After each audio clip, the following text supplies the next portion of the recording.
Style icon Shruti Haasan చేతుల మీదుగా Shubhapradam shopping mall July 3 నల్గొండలలో గ్రాండ్ ఓపెనింగ్. నమస్కారం, welcome to iDream. Dharma Margam with Vijitha కార్యక్రమానికి స్వాగతం. అయితే సంకష్టహర చతుర్థి, మనం ఏ పూజ చేసినా కూడా తొలి పూజ వినాయకునికి చేయాలంటారు. మరి అటువంటి వినాయకునికి సంబంధించిన ఒక రోజు ఏదైనా ఉంది అని అంటే మనందరికీ తెలిసింది సంకష్టహర చతుర్థి.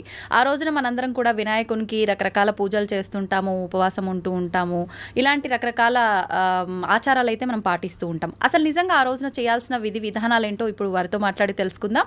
ప్రస్తుతం మనతో పాటు ఉన్నారు ఋగ్వేద అధ్యాపకులు, ప్రవచనకర్త, ప్రముఖ ఆధ్యాత్మికవేత్త సంతోష్ కుమార్ గణపతి గారు. ఇప్పుడు వారితో మాట్లాడి మరిన్ని విషయాలు తెలుసుకుందాం. నమస్కారం అండి. నమస్కారం అండి. మంగళం మహత్వం. అయితే సంకష్టహర చతుర్థి చాలామంది ఇది ఒక వ్రతంలా కొన్ని మాసాల పాటు ఆచరించే వాళ్ళు ఉంటారు. కొంతమంది అప్పటికప్పుడు ఆచరించి దాన్ని వదిలేసే వాళ్ళు ఉంటారు. అసలు ఈ సంకష్టహర చతుర్థి రోజు వినాయకుడిని ఆరాధిస్తూ ఉంటారు.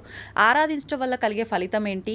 నిజంగా ఇది వ్రతంలా ఆచరించాలా, లేదు అంటే మనం ఒక సంకల్పం చెప్పుకొని దాని ప్రకారంగా వెళ్తే బాగుంటుందా? ఆ రోజున ఎటువంటి విధి విధానాలు ఆచరించాల్సి ఉంటుంది?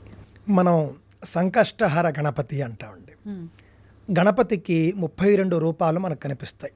అన్ని పురాణాల్లోనూ మనం చూసినప్పుడు 32 గణపతులు, కొన్ని చోట్ల షోడశ గణపతులు అంటే 16 గణపతులు కూడా మనం చూస్తూ ఉంటాం. 32 గణపతుల్లో 32వ గణపతి పేరు సంకష్టహర గణపతి. ఆయననే సంకటహర గణపతి అని కూడా మనం అనొచ్చు. పెద్దగా 2 శబ్దాల్లో పెద్దగా తేడా ఉండదు. సంకటహర గణపతి, సంకటము అంటే దుఃఖం, హరము అనంటే దానిని పోగొట్టడం, దుఃఖాన్ని పోగొట్టే గణపతి సంకటహర గణపతి అనేది ఇక్కడ మనకి అర్థం అండి. సంకటహర గణపతి వ్రతము అనంటే ఏమిటి అని అంటే, మనకు ఏదైనా దుఃఖం ఉంటే ఆ దుఃఖాన్ని పోగొట్టుకోవడం కోసం చేసేటటువంటి వ్రతమే ఈ వ్రతం. దుఃఖము అంటే బాధ, ఏదైనా బాధో కష్టమో, ఇంతే మన భాషలో చెప్పాలంటే. ఏదైనా ఒక కష్టం నుండి మనం బయటపడాలంటే సంకష్టహర గణపతి వ్రతాన్ని చేసుకుంటే తప్పక బయటపడతాం.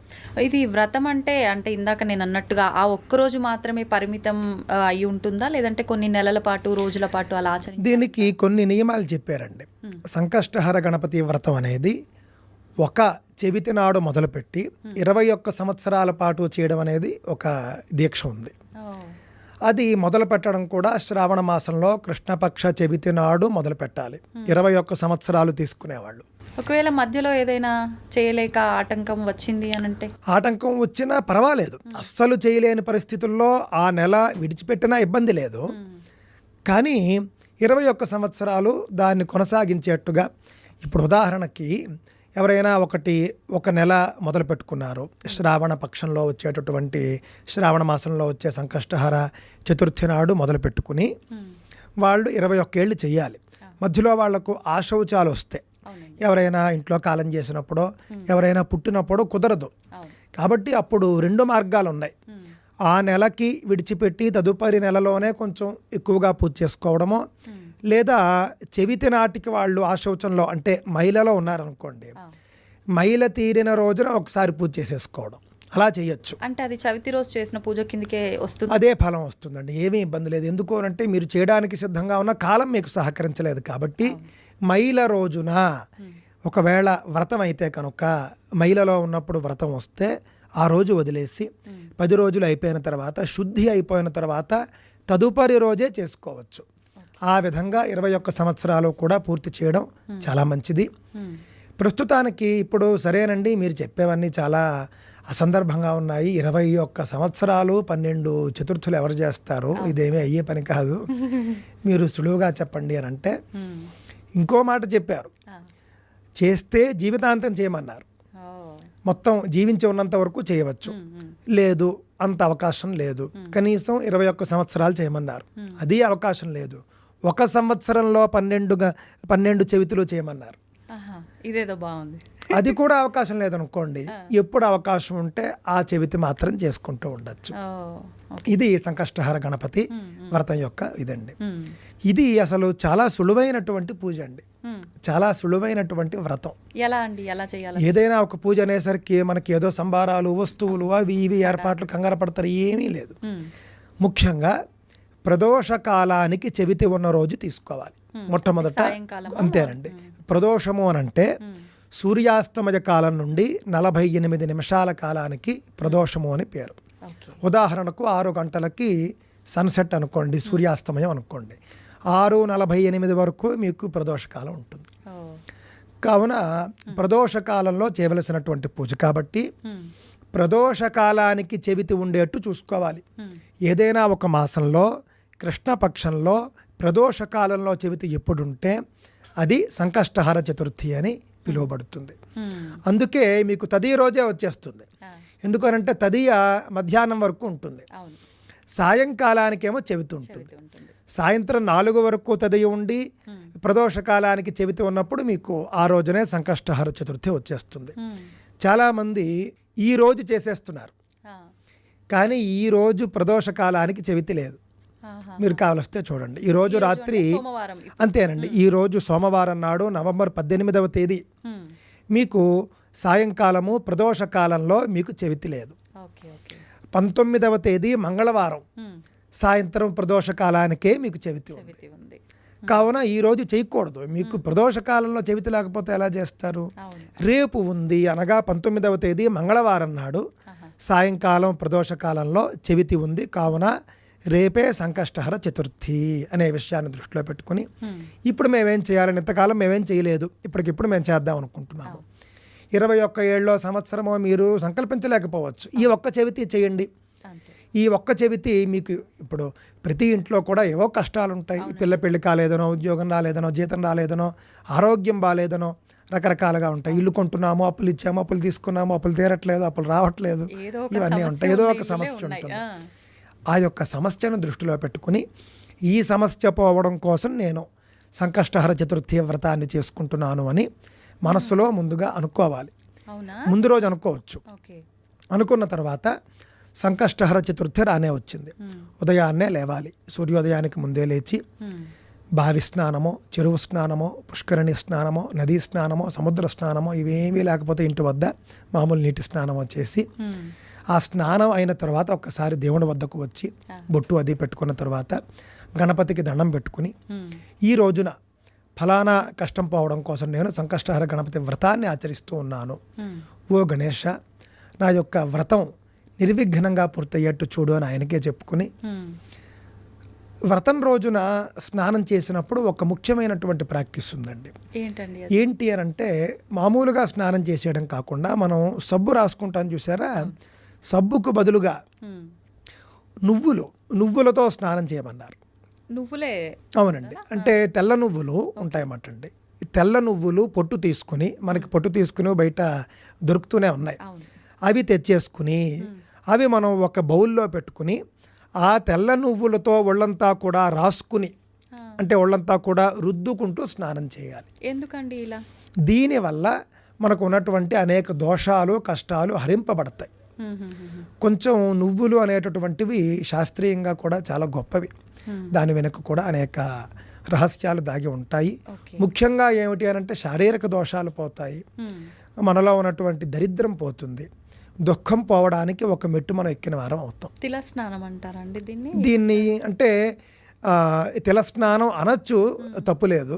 ఎందుకు అనంటే తిలైహి స్నాత్వాన్ అక్కడ ఉంది, తిల స్నానం అని చెప్పవచ్చు. కాకపోతే తెల్ల నువ్వులు అనే విషయాన్ని దృష్టిలో పెట్టుకోవాలి.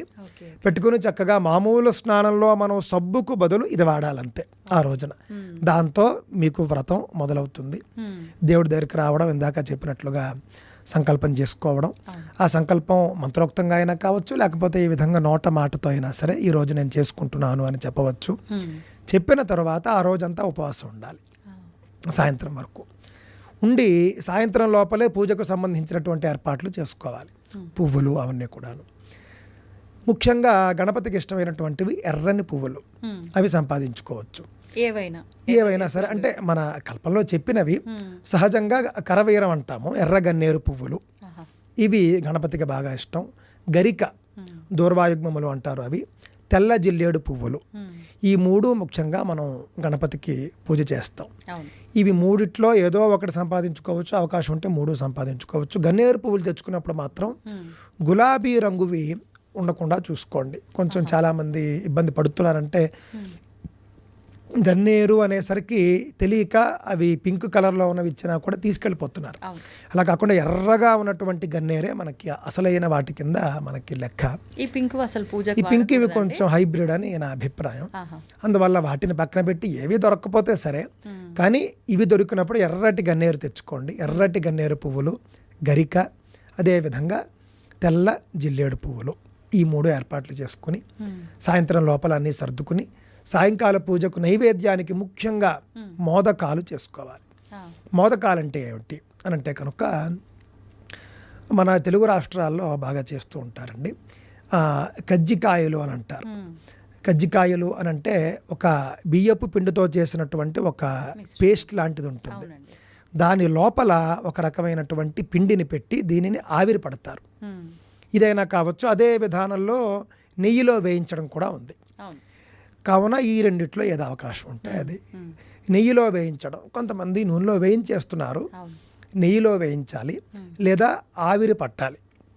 ఆ యొక్క బియ్యపిండి మిశ్రమం ఏదైతే ఉందో దాని లోపల నువ్వుల స్టఫ్ ఉండాలి. అది ఇంపార్టెంట్ అండి. నువ్వుల స్టఫ్ పెట్టి ఆ యొక్క మోదకాలు తయారు చేసుకోవాలి. కనీసంలో కనీసం 10 తయారు చేసుకోవాలి. 5 స్వామికి నైవేద్యం చేసుకోవడానికి, 5 వాయనం ఇవ్వడానికి. వాయనం ఎవరికి ఇవ్వాలి అని అంటే మన ఇంట్లో పూజ చేయించినటువంటి పంతులు గారికే ఇవ్వాలి. 5 అంతేనండి. 5 అంటే 10 కూడా మీరు గణపతికి నైవేద్యం చేయాలి. 5 ఆయనకి వాయనం ఇచ్చేసేయాలి. 5 ఎలాగో మీరు గణపతికి నైవేద్యం చేసి ఉంటారు కాబట్టి వ్రతం చేసుకున్న వాళ్ళు తినాలి. ఆ పూట ఇవి తిని ఉండిపోవాలి.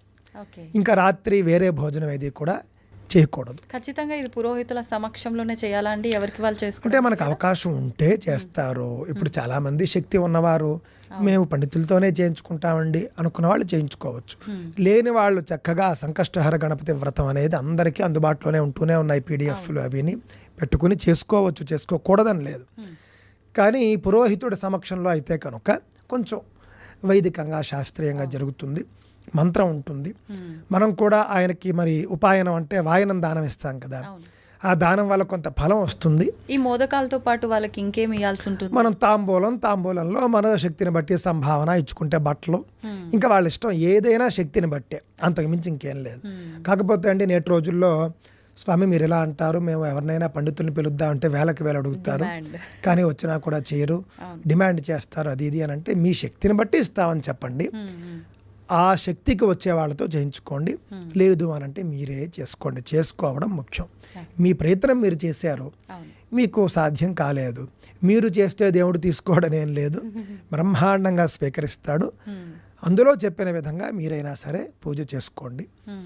ఈ పూజ కూడా సాయంత్రం సూర్యాస్తమయం తరువాత ప్రదోష కాలంలో చేసుకోవాలి. ప్రదోష కాలంలో కనీసం సంకల్పమైన ప్రారంభించేట్టుగా చేసుకుంటే మంచిది. మొత్తం పూజ అది పూర్తి చేసుకుని చంద్రోదయం అయిన తర్వాత, చంద్రోదయ సమయం ఉంటుంది, అయిన తర్వాత వ్రతంలో భాగంగానే చంద్రుడికి అర్ఘ్యం ఇవ్వడం అనేటటువంటి ఒక విధానం ఉంటుంది పూజ అనంతరం. అందులోనండి అంటే పూజ చేసిన తర్వాత అందులో నామాలు అవి ఉంటాయి. ఆ నామాలు అవి చెప్పుకుని మీరు చంద్రుడికి అర్ఘ్యం ఇవ్వడంతో మీకు పూజ పూర్తవుతుంది. వాయనము, అర్ఘ్యము, మీరు ప్రసాదాన్ని తీసుకోవడంతో వ్రతం పూర్తవుతుంది. ఏదో ఒక చవితి నాడు మీరు చేసుకోవచ్చు, ఇబ్బంది ఏం లేదు. 21 సంవత్సరాలు దీక్ష తీసుకుంటాను అని అంటే కనుక మీరు శ్రావణ కృష్ణ చవితిలోనే మీరు అది ప్రారంభించాలి. అలా అయితేనే 21 సంవత్సరాలంటేనే అప్పుడు, లేదంటే ఇప్పుడు ఏం చేయొచ్చు. ఎప్పుడైతే మీరు ఆ చెవితికి మీరు చేసుకుంటున్నట్టు లెక్క. ఒకసారి ఇప్పుడు నేను 21 సంవత్సరాలు చేస్తా అని ఏదో మీరు చెప్పగానే ఓ మంచి జరిగిపోతుందని చెప్పి సంకల్పం చెప్పుకున్నాను. ఒక 5-10 సంవత్సరాలు చేసిన తర్వాత ఇంకా నేను చేయలేను, నాకు కుదరట్లేదు అనిపించింది, మధ్యలో స్టాప్ చేయొచ్చు అంటారా? మధ్యలో ఆపే పక్షంలో అలా ఆపడం అనేది భావ్యం కాదు. ఎందుకు అనంటే భగవంతుడి వద్ద మనం మొక్కుకునే మొక్కది, మొక్కును మనం ఎప్పుడూ కూడా తప్పకూడదు. అంటే అక్కడ ఉద్దేశం ఏమిటంటే మనం ఆయనకి వాగ్దానం చేసాం, ఆ వాగ్దానాన్ని మనం నిలబెట్టుకోవాలి. అసలు చెయ్యలేనటువంటి శారీరక స్థితి వచ్చేస్తే ఆవిడ ఏం చేయలేడు, ఇంక పూర్తి మంచం మీద ఉన్నాడు, ఆయన దిగలేడు. సో ఆయన వల్ల కాదు. ఇంకా అలాంటప్పుడు ఏం చేయాలి అని అంటే కనుక ఆయన నామాలు చదువుకోవచ్చు. ఇంకో మార్గం ఉంది, ఎవరితోనైనా ఆయన పేరుతో చేయించవచ్చు. ఇది ఒక మార్గం.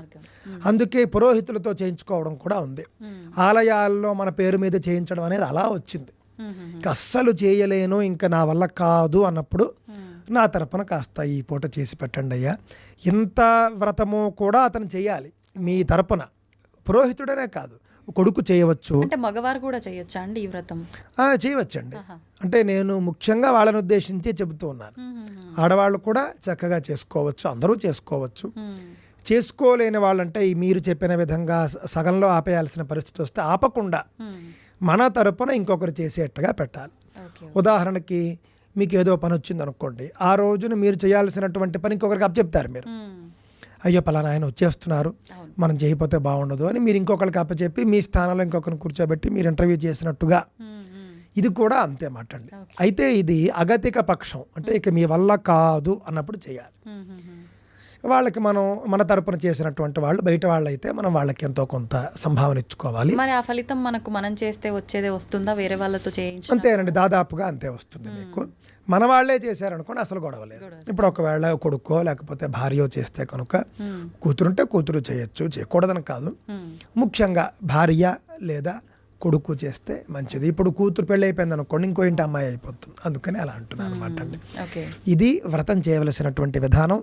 తప్పక కష్టాలతో బాధపడుతూ ఉన్నవారు సంకష్టహర గణపతి వ్రతాన్ని చేయండి, కష్టాలను పోగొట్టుకునే ప్రయత్నం చేయండి. అయితే ఆ రోజు ఇంకా భోజనం చేయకూడదు, మనం ఏదైతే మోదకాలు ప్రసాదం అంతేనండి, ఇంకేమీ.